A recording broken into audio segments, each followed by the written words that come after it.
ہاتھ جوڑ کر ہم عرض کرتے ہیں کہ یہ گناہ اللہ کے لیے چھوڑ دو۔ جو لوگ ان گناہوں کے مرتکب ہوتے ہیں، موت کے وقت انسان کو ایمان سے محروم کر دیتے ہیں یہ گناہ۔ اللہ کی قسم، زبان پر فالج پڑ جاتا ہے اور کلمہ کی توفیق نہیں ملتی۔ اللہ والوں کی کتابوں میں لکھا ہے کہ جو بندہ اللہ تعالیٰ کو ناپسند ہوتا ہے، اللہ تعالیٰ اس کو پہلا عذاب یہ دیتا ہے کہ اس کی نظروں سے گناہوں کو اوجھل کر دیتا ہے۔ اس کو گناہ محسوس نہیں ہوتے، اس کو جرم محسوس ہی نہیں ہوتا، اور اس کو عبادت کی لذت سے محروم کر دیتے ہیں، نجات کی لذت سے محروم ہو جاتا ہے ایسا انسان، مناجات کی لذت سے محروم کر دیتے ہیں اللہ تعالی۔ اس کو پھر نماز میں مزہ نہیں آتا، عبادت میں مزہ نہیں آتا، سجدوں میں مزہ نہیں آتا، اللہ تعالیٰ کے سامنے دعا کرنے میں، عبادت کرنے میں، رکوع کرنے میں، قیام کرنے میں، اللہ تعالیٰ کی تقدیس، تحمید، تمجید بیان کرنے میں اس کو مزہ نہیں آتا، لذت نہیں آتی۔ اللہ عبادت اور نیکی کی لذت چھین لیتے ہیں ایسے انسانوں سے۔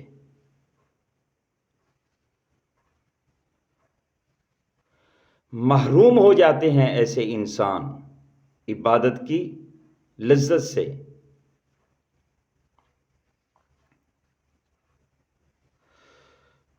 پھر وہ انسان گناہوں میں خوشی محسوس کرتا ہے۔ انہی کے بارے میں اللہ تعالیٰ نے فرمایا انما نملی لہم لیزدادوا اثما۔ جو لوگ گناہوں کی طرف چل پڑتے ہیں، اللہ تعالیٰ ان کی رسی ڈھیلی کر دیتے ہیں اور وہ گناہوں میں مست ہوتا چلا جاتا ہے۔ اللہ اکبر۔ ایک وہ وقت آتا ہے کہ نبی رحمت صلی اللہ علیہ وسلم نے فرمایا کہ آدمی جب ایک گناہ کرتا ہے تو ایک چھوٹا سا دھبا اس کے دل کے اوپر لگتا ہے، پھر وہ جس طرح گناہوں کے اندر آگے بڑھتا چلا جاتا ہے، اسی طرح یہ دھبا بڑا ہوتا ہے یہاں تک کہ پورا دل سیاہ ہو جاتا ہے۔ اسی دل کے بارے میں فرمایا فویل للقاسیۃ قلوبہم من ذکر اللہ، کہ ہلاکت ہے، ویل ہے ان دلوں کے لیے جو اللہ تعالیٰ کے ذکر کرنے سے اتنے غافل اور سخت ہو گئے، سیاہ ہو گئے۔ اللہ اکبر۔ انما نملی لہم لیزدادوا اثما۔ کچھ لوگوں کی آنکھ میں بالکل چشم جو ہے بالکل خشک ہو جاتا ہے، آنکھ کے اندر کوئی پانی کا قطرہ اللہ کے خوف سے نہیں نکلتا، ان کی آنکھیں خشک ہو جاتی، اللہ کے خوف سے، اللہ کے ڈر سے ان کی آنکھوں میں پانی نہیں آتا، دل سخت ہو جاتے ہیں، گناہوں میں آگے بڑھ جاتے ہیں۔ تو یہ ساری کی ساری اللہ تعالیٰ کی ناراضگی کا سبب ہے، یہ اللہ تعالیٰ کی ناراضگی کا سبب ہے۔ یہ نہیں ہے کہ ایک آدمی گناہوں میں آگے بڑھتا چلا جائے اور وہ یہ سمجھے کہ میرے اوپر اللہ بڑا راضی ہے، نہیں، یہ ہرگز نہیں ہے۔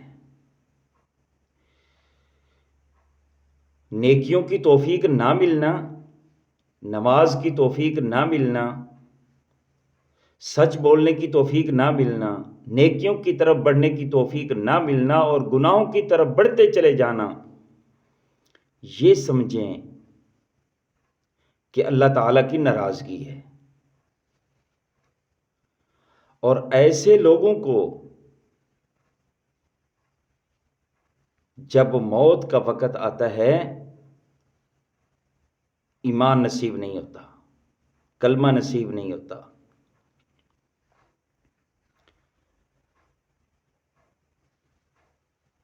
ہاں، یہ اور بات ہے کہ اللہ تعالی بہت معاف کرنے والے ہیں، وہ گناہوں کو معاف کریں گے، لیکن ان لوگوں کے گناہ اللہ معاف کرتے ہیں جو گناہوں کو چھوڑ کر نیکیوں کے طلبگار ہیں، صراط مستقیم کے طلبگار ہیں، نیکیوں کی طرف بڑھنے والے ہیں، جنت کے راستے کی طرف بڑھنے والے ہیں، بدیوں سے دور رہنے والے ہیں۔ ایسے لوگوں پر اللہ کی رحمت برستی ہے اور اللہ تعالیٰ ان کی مغفرت فرماتے ہیں۔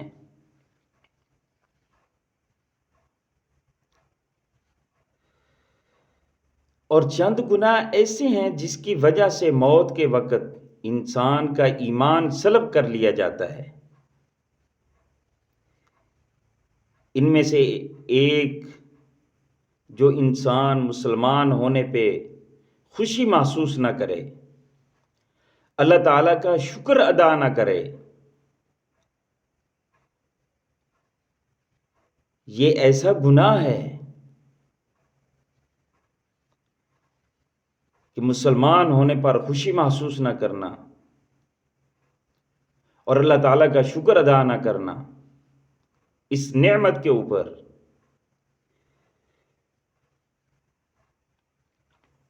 جب انسان ناشکرا ہوتا ہے تو کفر کی طرف جاتا ہے، تو ایسا انسان جو اپنے مسلمان ہونے پر خوشی محسوس نہیں کرتا، عبادت کر کے خوشی محسوس نہیں کرتا، کلمہ پڑھتا ہے خوشی محسوس نہیں کرتا، عبادت کرتا ہے خوشی محسوس نہیں کرتا، ایسا انسان جس کو اپنے مسلمان ہونے پر، ایمان لانے پر، نبی رحمت صلی اللہ علیہ وسلم کے امتی ہونے پر فخر نہیں ہے، خوشی نہیں ہے، یہ ایک بہت بڑا گناہ ہے۔ ایسے آدمی کا موت کے وقت ایمان سلب کر لیا جاتا ہے۔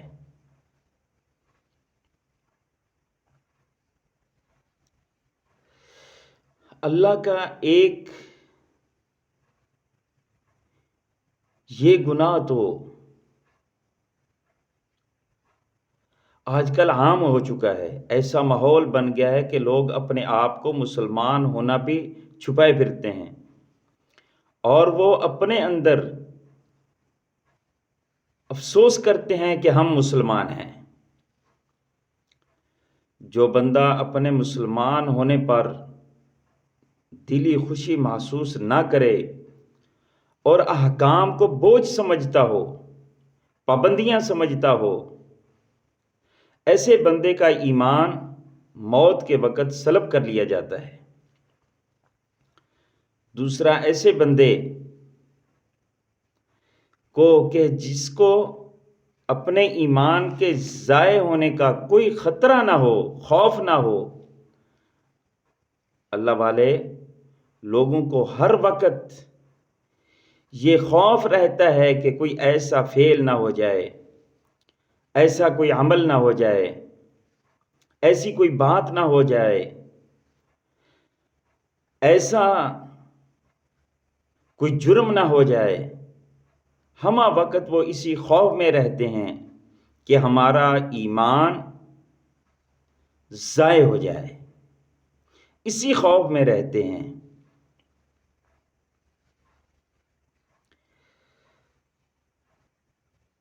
جس کی وجہ سے ہمارا ایمان سلب نہ ہو جائے، وہ ڈرتے رہتے ہیں، یہاں تک کہ جن کے دل میں احد پہاڑ کے برابر بھی ایمان ہوتا ہے، وہ بھی اس طرح کانپتے پھرتے ہیں جس طرح ان کو ہر لمحہ اپنے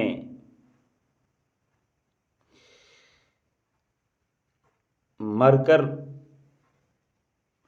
ہونے پہ یقین ہو، نعمت اسلام پہ خوشی نہ ہونا، ایک گناہ اور نعمت ایمان چھین جانے کا خوف دل میں نہ ہونا، دوسرا گناہ، اور تیسرا کہ وہ بندہ مسلمانوں کے اوپر ظلم کرنے والا ہو، مسلمانوں کی غیبت کرے، یہ مسلمانوں پر بہت بڑا ظلم ہے۔ مسلمانوں کے راستوں میں کانٹے بچھائے، یہ بہت بڑا ظلم ہے۔ مسلمانوں پر جھوٹ باندھے، بہت بڑا ظلم ہے۔ مسلمانوں کے ساتھ دھوکہ اور فریب کرے، یہ بہت بڑا ظلم ہے۔ مسلمانوں کے جو خفیہ راز ہیں وہ کفار کو بترائے، یہ بہت بڑا ظلم ہے۔ تو مسلمانوں پر ظلم کرنے والا انسان، ایسے انسان کا مرنے وقت اللہ اکبر اس کا ایمان سلب کر لیا جاتا ہے۔ ہم اللہ تعالیٰ سے خوف طلب کرتے ہیں کہ ہمیں ان گناہوں سے اللہ تعالیٰ محفوظ فرمائے، اور نیکی کا ہمیں اللہ تعالیٰ شوق عطا فرمائے، نیکیوں میں آگے بڑھنے کی توفیق عطا فرمائے۔ اللہ تعالیٰ سے دعا ہے کہ ہم مسلمان ہونے پر خوشی محسوس کریں اور اپنے ایمان کی ہمہ وقت فکر رکھیں۔ اللہ اکبر۔ اصحاب محمد کریم صلی اللہ علیہ وآلہ وسلم، ان کو ایمان کا بڑا فکر ہوتا تھا کہ ہمارا ایمان نہ چلا جائے، ہمارا ایمان نہ سلب ہو جائے۔ تو ہمیں بھی ہمہ وقت ایمان کی فکر میں رہنا چاہیے۔ علماء نے لکھا ہے کہ کچھ کام ایسے ہیں جو بے فائدہ ہیں، گناہ سے بچے بغیر انسان کہے کہ میرے دل میں اللہ کا خوف ہے، یہ بے فائدہ بات ہے، یہ بے فائدہ بات ہے کہ گناہ سے آدمی بچے نہ، اور انسان یہ کہے کہ میرے دل میں اللہ کا خوف ہے، یہ نہیں ہو سکتا۔ اللہ کا اگر دل کے اندر خوف ہوگا، ڈر ہوگا، تو انسان گناہوں سے بچے گا۔ عمل کے بغیر جنت کی امید رکھے انسان، یہ بھی بے فائدہ ہے۔ عمل کرے نہیں، نماز پڑھے نہیں، تلاوت قرآن نہ ہو، سچ بولنا نہ ہو، اللہ اور اس کے رسول کے احکام کو انسان بوجھ سمجھے، پابندیاں سمجھے اپنے آپ پر، اللہ اکبر، اور شریعت کے اندر رہنے کو وہ ایک قید شمار کرے، عمل صالح کے نزدیک نہ جائے اور کہے مجھے جنت مل جائے گی، اس طرح نہیں ہو سکتا۔ اللہ تعالیٰ کے ساتھ حسن ظن رکھے بغیر انسان کا دعا کرنا کہ یہ قبول ہو جائے گی، تو اس طرح بھی نہیں ہو سکتا۔ جب بھی دعا کریں اللہ تعالیٰ کے ساتھ حسن ظن رکھیں کہ اللہ دعاؤں کو قبول کرنے والے ہیں۔ وہ اجیب دعوت الداعی اذا دعان ہیں، وہ تو خود کہتے ہیں وقال ربکم ادعونی استجب لکم، اے میرے بندو اپنے رب سے مانگو، جب مانگو گے استجب لکم، میں تمہاری دعاؤں کو قبول کروں گا۔ تو ندامت کے بغیر انسان استغفار کرے تو یہ بھی بے فائدہ ہے کہ انسان اللہ کے سامنے اپنے گناہوں پر نادم نہ ہو، شرمندہ نہ ہو، گناہ کر کے اکڑ جائے، تو ایسے ہی استغفار کرتا رہے اور کانوں کو ہاتھ لگاتا رہے، بس اس طرح کرتا رہے، ہاں جی، تو اس طرح اللہ تعالی ایسے آدمی کا استغفار بے فائدہ ہے۔ توبہ کریں، گناہوں سے استغفار کریں، ساتھ ساتھ ندامت بھی ہو، پریشانی بھی ہو دل کے اندر۔ جب تک دلی طور پر پریشانی محسوس نہ ہو تو یہ استغفار بے فائدہ ہے۔ توبہ کریں، استغفار کریں، دلی طور پر اللہ کے سامنے ندامت اور پریشانی ظاہر کریں، ورنہ ایسا استغفار بے فائدہ ہے۔ باطن کی اصلاح کیے بغیر اپنے آپ کا ظاہر کو سنوارنا یہ بے فائدہ ہے۔ جب تک باطن صحیح نہیں ہے، دل صحیح نہیں ہے، دماغ کے اندر سوچ صحیح نہیں ہے، جب تک باطن صحیح نہیں ہے اس وقت تک ظاہر صحیح نہیں ہو سکتا۔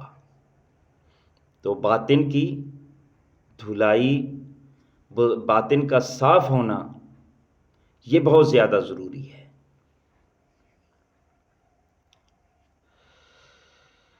اسی طرح کوئی بھی عمل اخلاص کے بغیر بے فائدہ ہے۔